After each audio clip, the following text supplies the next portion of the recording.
I'm Maria Athens at City Hall with the latest from Occupy LA. That story coming up. Witnesses say the couple clearly had one goal in mind, to end their own lives on these tracks. Police say they had no other choice except to respond with deadly force.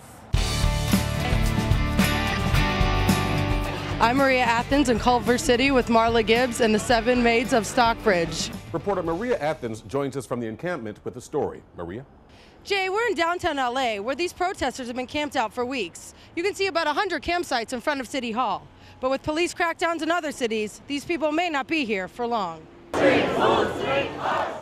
With this much chanting and shouting, these LA protesters are getting comfortable with demonstrations.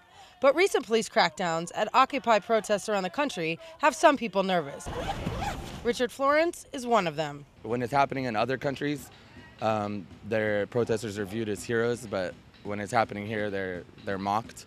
And I think it's interesting that we try to go and spread so-called democracy all over the world when we can't even have it here ourselves.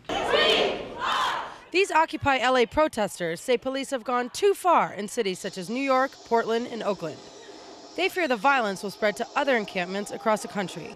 Protest organizer Mario Price says he wouldn't be surprised if it happened here in LA. This is a protest. Protests typically can be peaceful or they can be brutal. Well, we tend to bring only the peace. So if anybody's going to be brutal in terms of aggressive actions, whatnot, it won't be us. It will be them. How much is this one? Protester Mann says he is ready for a fight. We will sue them and hurt them economically because that's what they understand.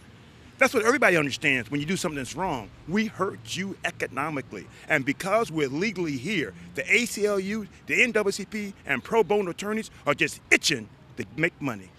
Even with their concerns, this camp is about to grow. Later today, hundreds of local artists will join in the protests. From downtown LA, I'm Maria Athens with News 25 LA. Jay, back to you. Okay, Maria, thanks for that report.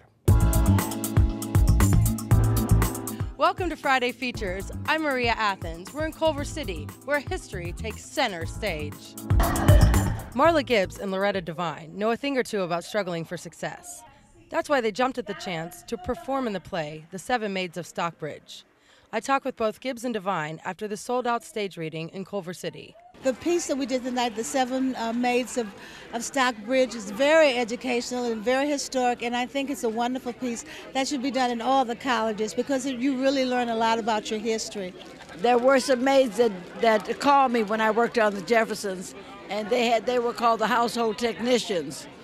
And we marched on Washington. Somewhere along the line, we all came out of people who were maids and housekeepers.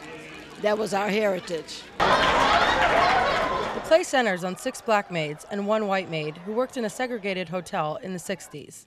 It highlights their struggle with racism and discrimination before and during the civil rights movement. Thank you so much. Writer Kevin Sagoes says it's an important part of American history. Could you talk about the historical significance of this project? I think it's important because of, the maids and how their stories went, and particularly these women that worked at a hotel and they heard all these stories and they couldn't do nothing. I also think that sometimes the maids were the spies of the civil rights movement. The documentary will be released early next year. That's it for Friday Features. I'm Maria Athens. See you next time.